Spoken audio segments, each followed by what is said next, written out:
नमस्कार दोस्तों। आज हमारे देश और हमारे देश का युवा जिस दौर से गुज़र रहा है उसे अब हमें किसी राजनीतिक चश्मे से नहीं बल्कि एक इंसान के तौर पर देखना होगा। जब भी देश में कोई बड़ी परीक्षा होती है तो सरकारी दावों और भाषणों में सब कुछ इतना त्रुटिहीन और आदर्श दिखाया जाता है कि मानो कहीं कोई कमी नहीं है। लेकिन इस बात का सच क्या है? इसका असली सच वो लड़का या वो लड़की जानती है, वो विद्यार्थी जानता है जो रात रात भर जागकर अपनी आंखों का पानी सुखाकर पढ़ाई करते हैं। वो माँ बाप जानते हैं जो अपना पेट काटकर कर्ज लेकर बच्चों को इस उम्मीद में पढ़ाते हैं कि एक दिन उनके घर के हालात बदलेंगे। और जब सुबह परीक्षा देकर बच्चा बाहर आता है तो पता चलता है कि पर्चा तो पहले ही बिक चुका था। जब हम इन छात्रों को अपने हितों और न्याय के लिए शांतिपूर्ण ढंग से आवाज़ उठाते हुए देखते हैं तो साफ समझ आता है कि यह गुस्सा किसी राजनीति के लिए नहीं, यह अपने टूटे हुए सपनों और न्याय के लिए तड़पते युवाओं का सच्चा दर्द है। आज इसी दर्द को हम हिंदी साहित्य के 3 बड़े चेहरों की आवाज़ और उनकी प्रासंगिकता के माध्यम से समझने की कोशिश करेंगे। जब हम इन छात्रों को अपनी जायज़ मांगों के लिए इस तरह संघर्ष करते हुए देखते हैं तो मन में स्वतः ही जन कवि दुष्यंत कुमार की याद आ जाती है। यह सच है कि ये दुष्यंत जी ने ये पंक्तियाँ उस समय के सामाजिक और राजनीतिक असंतोष के संदर्भ में लिखी थी। उनका उद्देश्य आज की परीक्षा प्रणाली नहीं था, लेकिन एक महान रचना की यही विशेषता होती है कि वह समय की सीमाओं को लांघ जाती है। तत्कालीन समय में लिखी गई उनकी ये पंक्तियाँ आज के युवा के दर्द पर भी उतनी ही सटीक बैठती है। उन्होंने लिखा था, हो गई है पीर पर्वत सी पिघलनी चाहिए, इस हिमालय से कोई गंगा निकलनी चाहिए। आज के इस दौर में इन बच्चों की तकलीफ़ और इनका दर्द अब सच में पहाड़ जैसा भारी हो चुका है। सालों साल एक ही परीक्षा के लिए घिसना और आखिर में व्यवस्था की लापरवाही की भेंट चढ़ जाना, क्या यह दर्द ख़त्म नहीं होना चाहिए?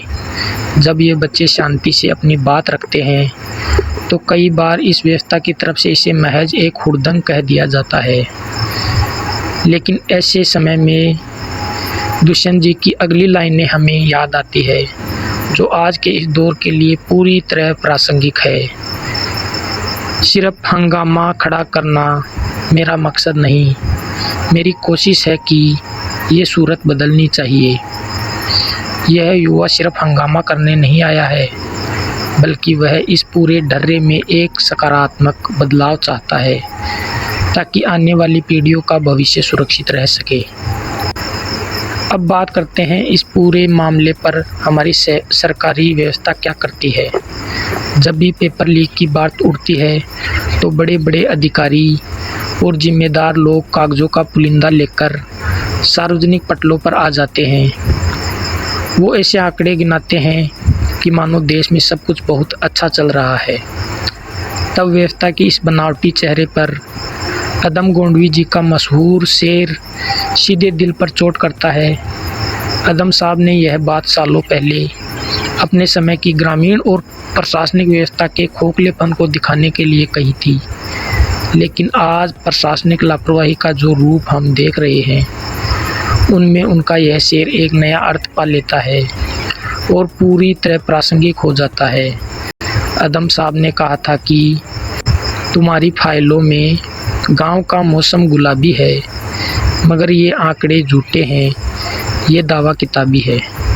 आज भी प्रशासनिक फाइलों में और जांच कमेटियों की रिपोर्ट में परीक्षा प्रणाली बिल्कुल साफ और गुलाबी दिखाई दे सकती है, लेकिन ज़मीन पर ये सारे दावे किताबी और झूठे साबित होते हैं। जब तक हर गुनहगार पकड़ा नहीं जाता तब तक इन कागजी बयानों पर देश का युवा कभी भरोसा नहीं कर पाएगा। लेकिन दोस्तों, इस पूरे संकट में सिर्फ भ्रष्ट अधिकारी या व्यवस्था ही दोषी नहीं होती, हमारा यह समाज भी उतना ही जिम्मेदार है।